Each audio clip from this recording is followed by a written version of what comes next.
आज हम पेश गति विज्ञान यानी कि किन्सियोलॉजी से संबंधित महत्वपूर्ण प्रश्नों को हल करेंगे। शुरुआत करते हैं। अपना पहला प्रश्न जो है, इसके संबंध में महत्वपूर्ण प्रश्न जो है पहला, वो है किन्सियोलॉजी को गति विज्ञान का नाम किसने दिया। तो किन्सियोलॉजी को गति विज्ञान का नाम देने का काम अरस्तु के द्वारा किया गया था। किसके द्वारा किया गया था?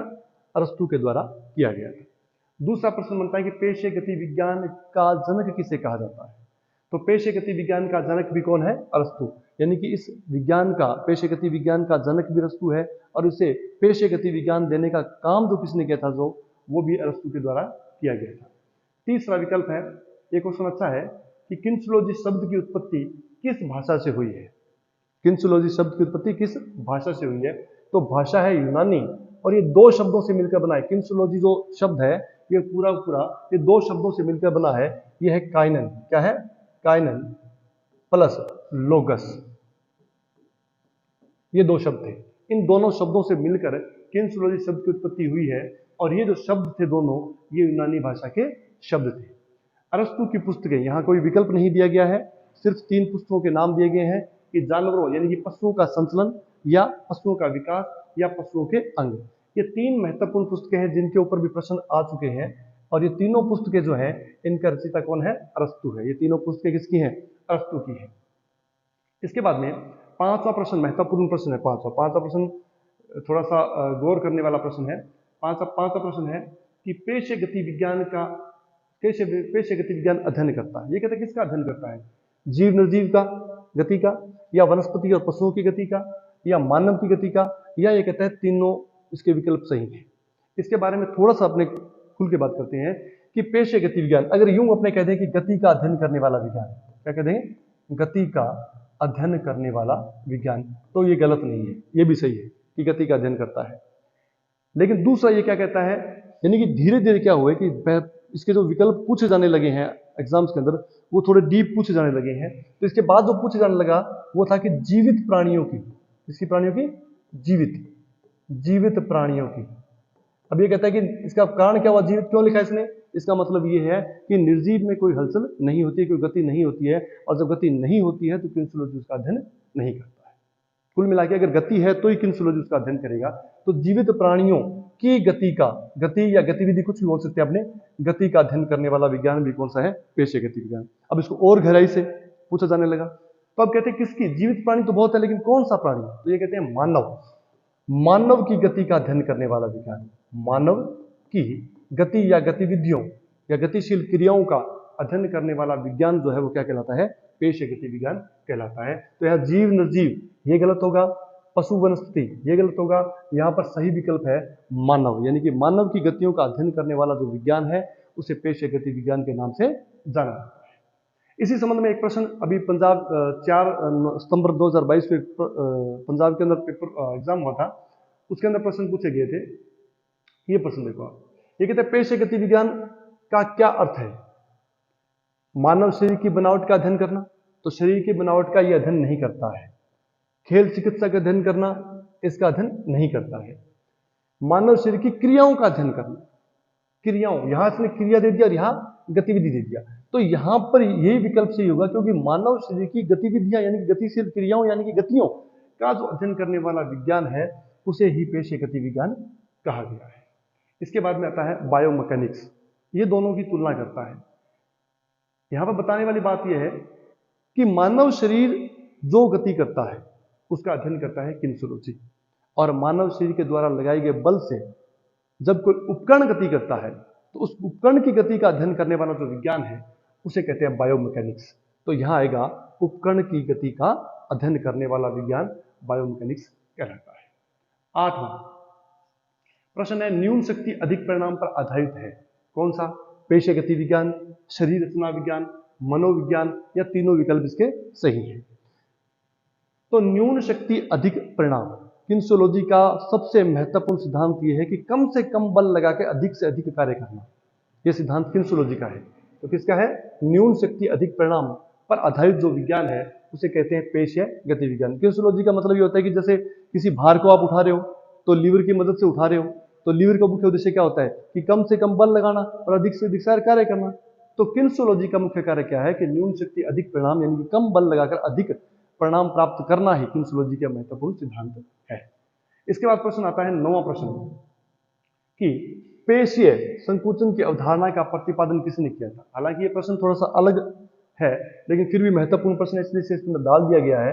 यह है गैलन। गैलन ने पेशियों के संकुचित होने की अवधारणा का प्रतिपादन किया था। जानवरों का संकलन किस विद्वान की रचना है। इससे पहले आपको बता चुका हूं कि अरस्तु की 3 बुक्स थी। एक का नाम था पशुओं का संचलन, दूसरा पशुओं का विकास और तीसरा था पशुओं के अंग। तो इसमें प्रश्न है जानवरों का संचलन यानी कि पशुओं का संचलन। ये पुस्तक के जो लेखक थे वो थे अरस्तु। इसके बाद में आता है चलने की जटिल प्रक्रिया का अध्ययन किसने किया था। तो ये भी अरस्तु ने किया था। किसने किया था? अरस्तु। चलना भी एक स्किल है। इसमें क्या लिखा हुआ है? जटिल प्रक्रिया। अगर प्रक्रिया जटिल नहीं होती, कोई भी स्किल होती है, उस स्किल को सीखने के लिए, स्किल को सीखने का सबसे बड़ा जो हथियार है वो होता है अभ्यास, उसका बार बार अभ्यास करना किसी भी चीज़ का। जैसे आप मान लो ये तीरंदाजी वाला करते हो आप, तो उसके अंदर आप बार बार प्रैक्टिस करोगे तो आप उसको आसानी से सीख जाते हो। तो चलना भी क्या है? एक स्किल है।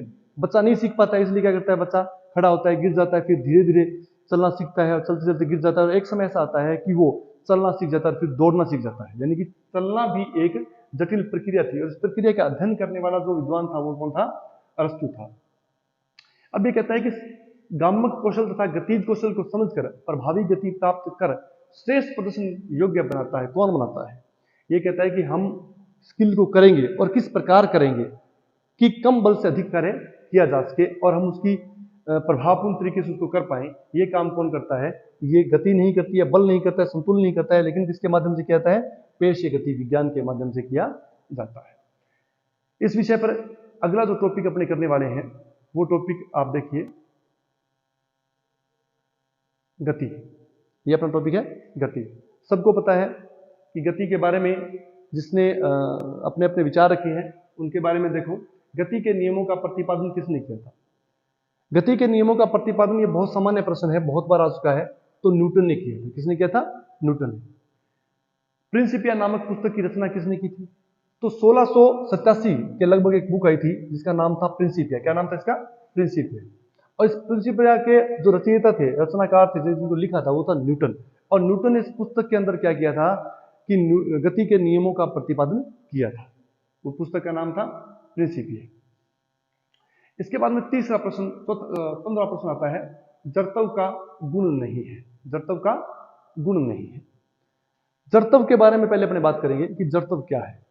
जड़त्व है किसी भी वस्तु की प्रारंभिक अवस्था में परिवर्तन न होने का गुण।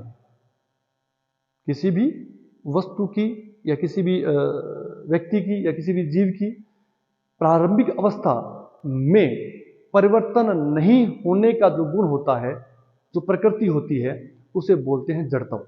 जैसे जैसे ये बोर्ड अभी यहाँ पे लगा हुआ है, या मान लो ये पेन यहाँ पे इस जगह रखा हुआ है।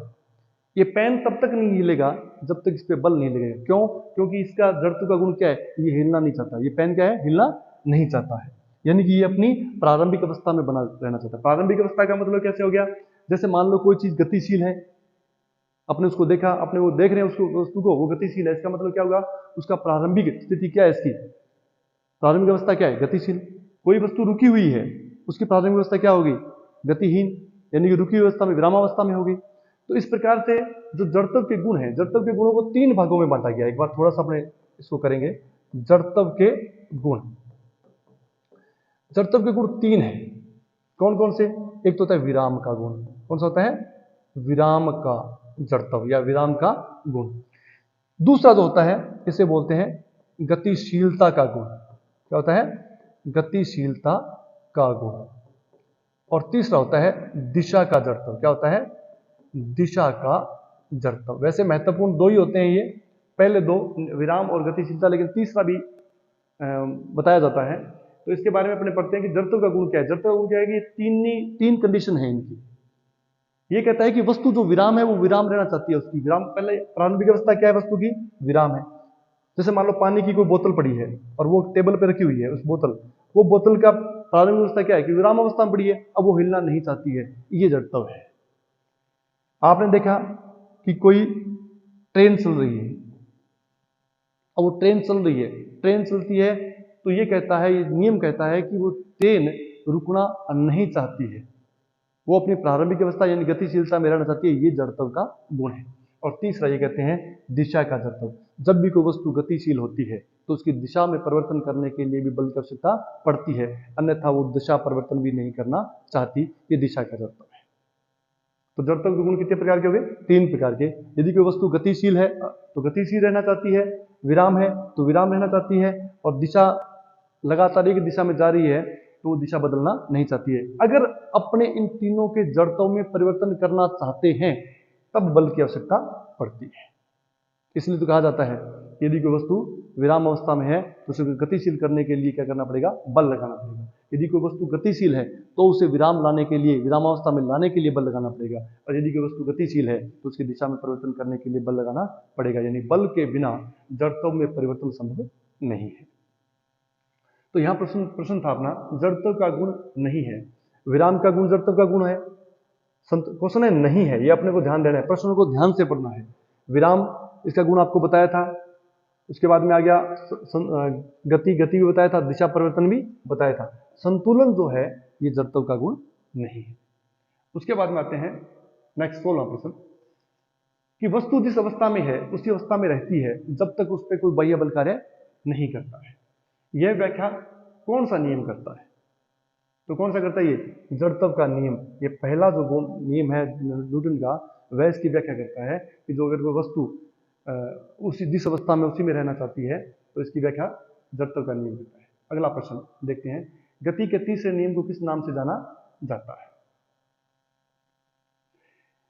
गति के तीसरे नियम को, पहला नियम आपको पता है कि जड़त्व का नियम है, दूसरा संवेग का नियम है, संवेग संरक्षण का नियम है, और तीसरा कौन सा है? क्रिया प्रतिक्रिया का नियम है, जो इसमें नहीं है, इसलिए प्रथम तीनों विकल्प ही गलत होते हैं। उसके बाद में आता है पेड़ को हिलाकर फल को तोड़ना किस नियम के अंतर्गत आता है? पेड़ को हिलाकर फल को तोड़ना किस नियम के अंतर्गत आता है? इसके बारे में अभी थोड़ी सी पहले बात की थी कि जब किसी पेड़ पर जब किसी मान लो पेड़ के ऊपर कोई फल लगे हुए हैं, क्या लगे हुए हैं? कोई फल लगे हुए हैं, तो ये फल, जब पेड़ भी क्या है? स्थिर है। पेड़ भी क्या है? स्थिर है, और फल भी उस पर लगे हुए, टंगे हुए हैं, तो वो भी क्या है? स्थिर है। यानी कि इस समय इस पेड़ के अंदर जो जड़त्व का गुण है वो स्थिरता का गुण है। अब क्या होता है, कोई आंधी चलती है या किसी ने क्या किया, पेड़ को हिला दिया, तो हिलाने पर क्या होता है? हिलाने पर पेड़ हिलता है, पेड़ की टहनियां हिलती है, क्योंकि उस पर बल लगा है। लेकिन इस पेड़ के साथ साथ फल भी जड़त्व का गुण था, उसमें विराम का गुण था, वो लटका रहना चाहता था, वो स्थिर रहना चाहता था। लेकिन क्या होता है कि पेड़ की टहनियां जो होती हैं वो अपने किसी बाह्य बल के कारण वो क्या करती हैं?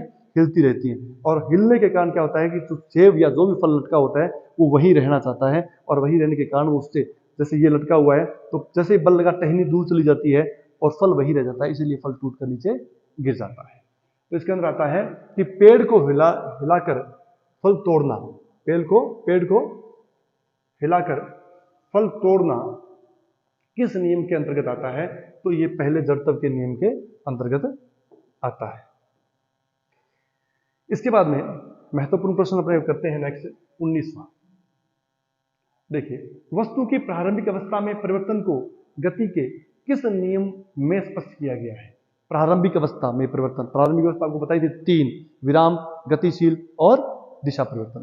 तो ये कहता है कि वस्तु की प्रारंभिक अवस्था में परिवर्तन करने का नियम स्पष्ट करता है कौन? प्रथम नियम होता है। इसके बाद में आता है सभी बल जोड़ों में कार्य करते हैं। यह परिभाषा गति के किस नियम के अंतर्गत आती है? जोड़ों में। ये कहते हैं जोड़ों में, तो जोड़ों में काम करते हैं सभी बल। प्रथम जड़त्व का नियम है, दूसरा संवेग का नियम है, तीसरा क्रिया प्रतिक्रिया। जब अपने बल लगाते हैं तो जैसे आप कूद रहे हो, कहीं से जंप लिया आपने, तो आपने बल लगाया पृथ्वी को पीछे धकेलने के लिए, और धरती ने बल लगाया आपको आगे धकेलने के लिए, यानी कि दोनों बल एक दूसरे के विपरीत दिशा में काम करते हैं, जोड़ों में कार्य करते हैं, इसीलिए इसे तीसरे नियम के अंतर्गत रखा गया है। उसके बाद में आता है 21वां प्रश्न, गति का कौन सा नियम बल, भार तथा संवेग में संबंध दर्शाता है? बल, भार और संवेग में संबंध दिखाता है। यह काम होता है द्वितीय। दूसरा जो सिद्धांत है, दूसरा जो नियम है न्यूटन का, वो अपने को बताता है कि बल, भार और संवेग में संबंध दर्शाता है।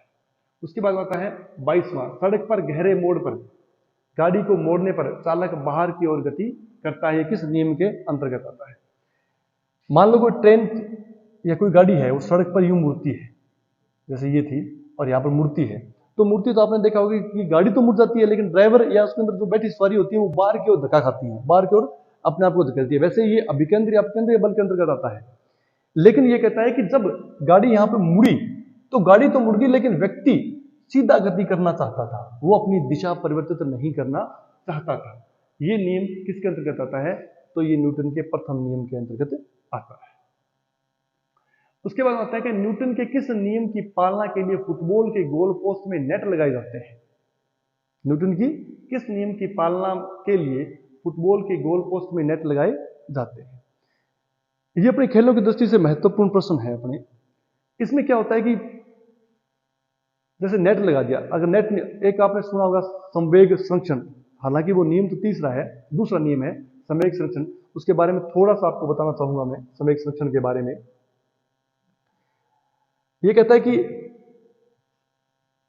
देखिए, आप संवेग संरक्षण के बारे में देखिए, ये कहता है कि मान लो कोई एक वाहन खड़ा है, कोई ट्रक ये खड़ा है, और यहां पर छोटी सी एक कोई गाड़ी खड़ी है, इस जगह कार खड़ी है, ये ट्रक है और ये कार है, ये दोनों एग्जाम्पल खड़ी है। अब ये पूरी स्पीड से आता है और स्पीड में आके क्या करता है, इससे टकरा जाता है। टकरा जाता है तो आपने देखा होगा इसकी गति थोड़ी कम हो जाती है और इसकी गति बहुत ज्यादा बढ़ जाती है, यानी कि इसका संवेग इसमें चला गया, और इसने क्या किया, गाड़ी ने इसके संवेग को संरक्षित कर लिया। क्या कर लिया? इसको संवेग को संरक्षित कर लिया। संवेग है क्या? संवेग क्या है? इसके अंदर क्या है? भार। भार इंटू वेग क्या कहलाता है? संवेग। भार इंटू वेग क्या कहलाता है? संवेग कहलाता है। अब ये कहता है कि इस गाड़ी में इसका जो भार है, मान लो इस गाड़ी के अंदर 200 या 1200 केजी भार है और इसकी स्पीड कितनी है? 40 है। कितनी है? 40 है। तो ये कितना हो गया? 48,000। 48,000 इसका क्या हो गया? संवेग हो गया। 48,000 केजी मीटर पर सेकंड इसका क्या हो गया? संवेग हो गया। जब इस संवेग के साथ ये गाड़ी इसमें टकराएगी सीधा आगे, जब इस संवेग के साथ ये गाड़ी सीधा इसके अंदर आके टकराएगी तो इस गाड़ी की क्या हो जाएगी? स्पीड बढ़ जाएगी, इसकी स्पीड थोड़ी गिर जाएगी। इसे संवेग संरक्षण कहते हैं। अब एक बात सोच के देखो आप, इसी चीज का प्रयोग किया गया है खेलों के अंदर। मान लो ये दीवार होती, यहाँ पे गाड़ी नहीं है, ये दीवार होती, और ये ट्रक आके इस दीवार में सीधा टकराता, सीधा टकराता तो क्या होता है? इस दीवार की बहुत ज्यादा गंभीर स्थिति हो जाती है, इसकी भी टूट फूट जाती है और इस ट्रक भी क्या होता है? बहुत ज्यादा टूट जाता। लेकिन यहां दीवार नहीं होकर अगर मान लो यहां पर किसी प्रकार की बहुत बड़ी जाली लगा दी जाती, एक जाल लगा दिया जाता बहुत बड़ा, अब क्या होता? दीवार ना होकर ये ट्रक इस जाल के अंदर टकराता और धीरे धीरे धीरे धीरे जाकर अपनी गति कम कर लेता, यानी कि ये भी नहीं टूटता और यहां दीवार भी नहीं टूटती। तो ये जाल ने क्या किया? इस जाल ने क्या किया? इस संवेग के संरक्षण के नियम के अंतर्गत इसके संवेग को संरक्षित कर लिया। वो सेम चीज अब खेलों में की जाती है। जैसे इसके बाद थोड़ा सा अपने खेलों के हिसाब से इसको देखते हैं अपने।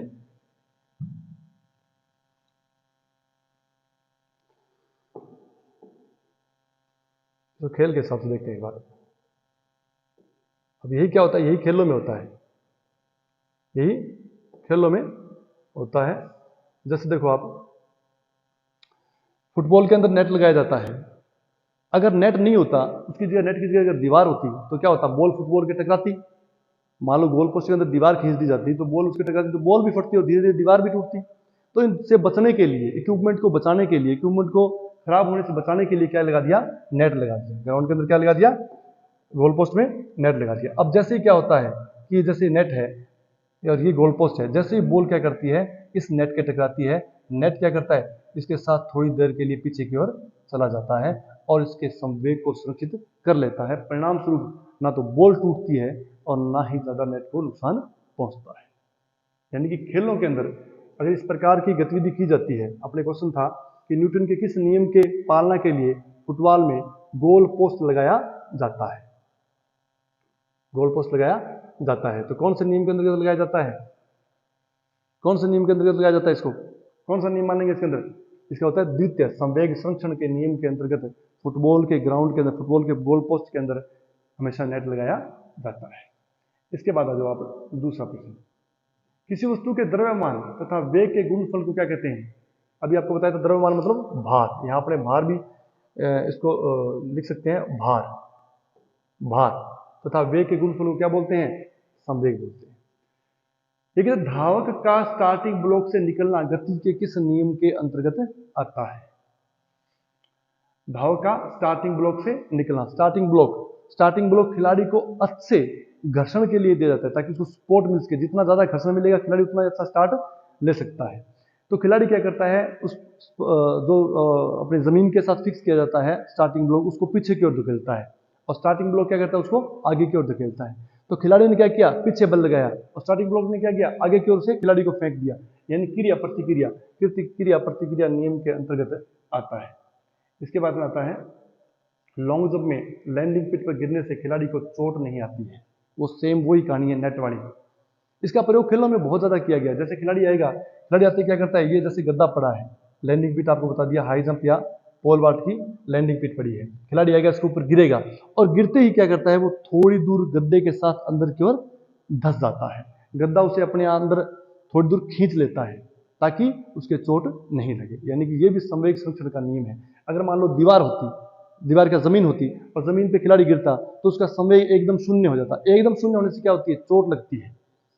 इसलिए उसके संवेग को संचित किया जाता है, एकदम शून्य नहीं किया जाता। तो संचित करने के लिए उसके अंदर क्या करते हैं, इसको गद्दे को थोड़ा सा सॉफ्ट बनाया जाता है, जिसके कारण क्या होता है, खिलाड़ी इस पे गिरता है और गिरते ही क्या करता है, थोड़ा अंदर की ओर धंस जाता है, जिसका उसका संवेग संचित हो जाता है और परिणाम स्वरूप खिलाड़ी के चोट नहीं लगती है। तो लैंडिंग पिट के ऊपर गिरने से खिलाड़ी को चोट नहीं आती है। न्यूटन के किस नियम के अंतर्गत आता है? तो ये आता है संवेग संरक्षण के नियम के अंतर्गत आता है। इसके बाद में 27वां क्वेश्चन है कि बल तथा उससे उत्पन्न होने वाली गति में संबंध स्थापित करने की सही व्याख्या है। बल तथा उससे उत्पन्न होने वाली गति की सही व्याख्या मिलती है किसके नियमों में मिलती है? न्यूटन के नियमों में मिलती है। ये न्यूटन के जो नियम है वो क्या करते हैं, बल और बल के कारण उत्पन्न होने वाली गति में संबंध स्थापित करते हैं। किस विषय पर गैलीलियो तथा न्यूटन के विचार एक जैसे थे? किस विषय पर? ये जो जड़त्व का नियम है सबसे पहले दिया गैलीलियो ने था, इसीलिए जड़त्व के नियम को गैलीलियो का नियम भी कहा जाता है। इसमें सुधार किया था न्यूटन ने। सुधार किसने किया था? न्यूटन ने। दिया सबसे पहले किसने था? गैलीलियो ने। इसीलिए इसे गैलीलियो का नियम भी कहा जाता है। तो जो जड़त्व का नियम था उस पर गैलीलियो और न्यूटन के जो विचार थे वो एक थे। उसके बाद में आता है गतिशील वस्तु की दिशा परिवर्तन के लिए किसकी आवश्यकता पड़ती है? जब कोई वस्तु गति कर रही होती है उसकी दिशा परिवर्तन करनी पड़ती है या उसकी दिशा परिवर्तन करना चाहते हैं अपने, तो किसकी आवश्यकता पड़ती है? बल की आवश्यकता पड़ती है। आपको बताया था कि जड़त्व का तीसरा गुण है दिशा परिवर्तन। यदि दिशा परिवर्तन चाहते हो तो आपको बल लगाना पड़ेगा, अन्यथा परिवर्तन नहीं होगा। इसके बाद आता है गीले तौलिए को झटकाकर पानी की बूंदों को झाड़ना किस नियम के अंतर्गत आता है? ये प्रथम नियम होता है इसका, जड़त्व का नियम इसी के अंतर्गत आता है। आपने देखा होगा कि जैसे कोई तौलिया है, तौलिए को अपन झाड़ते हैं तो कहां से झाड़ेंगे? यूं सामने लेते हैं, फिर इसको यूं एकदम से झाड़ते हैं, या उसको यूं पकड़ के धीरे से यूं करते हैं, यूं तो नहीं करते। तो क्या होता है, इसको यूं पकड़ते हैं एकदम, तो तौलिया भी क्या हो गया? स्थिर यानी कि स्थायी। और उसके अंदर जो पानी की बूंदे है वो भी क्या होगी? स्थायी यानी कि विराम। तौलिया भी विराम अवस्था में है और तौलिए के अंदर जो पानी की बूंदे हैं वो भी विराम अवस्था में है। तो क्या करता है, अब एकदम से गति करता है, यानी कि बाह्य बल लगाते हैं, बाह्य बल लगा के अगर तौलिए में गति पैदा करते हैं और एकदम से झटका मारते हैं। झटका मारते तो तौलिए ने तो गति कर ली क्योंकि उसको बल लगा था, लेकिन अपने जड़त्व के गुण को बनाए रखने के लिए, अपने विराम के जड़त्व के गुण को बनाए रखने के लिए पानी की बूंदे अपने स्थान पर रह जाती हैं और वो तौलिए से अलग हो जाती है। इसी प्रकार जब जूतों को झाड़ा जाता है, तो जैसे यहाँ जूते पकड़ लिए, कभी क्या करते हैं जूतों को दूर से लाके झाड़ते हैं अपने, तो जैसे जूतों को यूं पकड़ लिया और इसको झाड़ने के लिए स्पीड से लेके आते हैं, तो जूता भी गतिशील हो गया और जूते के अंदर जो रेत के कण थे वो भी गतिशील हो गए। और क्या करते हैं, एकदम से आके उसको यूं उठा लेते हैं वापिस। यानी क्या हुआ कि गतिशील थे कण और एकदम से जूते वहां से हट गए, तो वो अपनी जगह को छोड़ देते हैं। अपने चारपाई को झाड़ते हैं, कभी आपने देखा होगा चारपाई को किसी डंडे से झाड़ते हैं अपने, तो क्या होता है, जैसे चारपाई लगी हुई है उसको अपने झाड़ते हैं, चद्दर लगी हुई है उसको अपने झाड़ते हैं, तो जैसे ही लकड़ी उस चद्दर के लगती है तो चद्दर क्या करती है, अपनी जगह छोड़ देती है। चद्दर पे बल लगा, चद्दर ने अपनी जगह छोड़ दी, लेकिन उस चद्दर के अंदर जो रेत के कण थे वो स्थिर रहना चाहते थे, इसलिए वो चद्दर से अलग हो जाते हैं। ये सारे के सारे जड़त्व के गुण के अंतर्गत आते हैं। क्रिकेट में कैच करते समय हाथ को पीछे की ओर खींचना किस नियम के अंतर्गत आता है? वो संवेग संरक्षण के नियम के अंतर्गत ही आता है। वो आपको ट्रक वाली बात बताई थी। एक छोटा सा यहाँ पे एक उदाहरण वो लेते हैं। मान लो ये ट्रक है, एक बार छोटा सा एग्जाम्पल लेते हैं। अब 3 कंडीशन आपके सामने देता हूं कि मान लो इसके सामने एक छोटी सी कार आ रही है, ट्रक के सामने इधर से सामने से आ रही है और ये इधर से आ रहा है, ये दोनों टकराएंगे तो इसके मतलब इसके अंदर जो इसके गाड़ी जो खराब हुई, गाड़ी टूटेगी, वो बहुत ज्यादा टूटेगी। तीसरा, मान लो ये गाड़ी होती और गाड़ी चल रही होती और बिल्कुल गाड़ी यूं खड़ी है, आराम से खड़ी है, इधर मुंह करके खड़ी है गाड़ी, ये इधर से ट्रक आया, खड़ी गाड़ी के अंदर ठोक दिया तो भी ये गाड़ी टूटेगी। और तीसरा, मान लो गाड़ी इस दिशा में गतिशील थी, सामने की दिशा में गतिशील थी गाड़ी, और ट्रक भी इसी दिशा में गतिशील था। अब ट्रक भी इधर जा रहा है और गाड़ी भी इधर जा रही है, अब इसने गाड़ी को ठोक दिया। तीनों में ठोकेंगे, तीनों में क्या गाड़ी टूटेगी, लेकिन सबसे ज्यादा किसमें टूटेगी, इसमें, क्योंकि ये सामने से आ रही थी। उससे कम ये टूटेगी क्योंकि ये बिल्कुल विराम अवस्था में खड़ी थी। और तीसरी, ये सबसे कम टूटेगी क्योंकि ये उसी दिशा में गतिशील थी जिस दिशा के अंदर ट्रक जा रहा था। तो सेम वही है, ये भी संवेग संरक्षण का नियम है। जैसे कि ये बॉल आ रही है, इसको बॉल मान लो और इसको खिलाड़ी का हाथ मान लो, इसको भी आप खिलाड़ी का हाथ मानो, इसको भी खिलाड़ी का हाथ मानो। अब ये बॉल आ रही है, आपने सामने से बॉल के सामने यूं हाथ मारा कैच करने के लिए तो बहुत ज्यादा चोट लगेगी। अब आपने दूसरा सिस्टम बना लिया, आपने हाथ यूं बिल्कुल रोक लिया और बॉल आके इस पे गिरेगी तो भी आपको चोट लगेगी। लेकिन तीसरा, आपने क्या किया, जिस दिशा में बॉल आ रही है उसी दिशा में हाथ को खींचना है, इधर से बॉल आ रही है, इधर से हाथ को खींचेंगे तो इस कंडीशन के द्वारा चोट कम लगेगी। इसलिए ये भी संवेग संरक्षण के नियम के अंतर्गत आता है कि क्रिकेट में कैच करते समय हाथ को पीछे की ओर खींचना किस नियम के अंतर्गत आता है, तो ये किसके अंतर्गत आता है, संवेग संरक्षण के दूसरे नियम के अंतर्गत आता है। आज की क्लास में इतना ही करेंगे। अगली क्लास के अंदर अपने अगले टॉपिक किन्सियोलॉजी के जो टॉपिक है उत्तोलक यानी कि लीवर, ये महत्वपूर्ण विषय है, महत्वपूर्ण टॉपिक है, इसके ऊपर चर्चा करेंगे। धन्यवाद।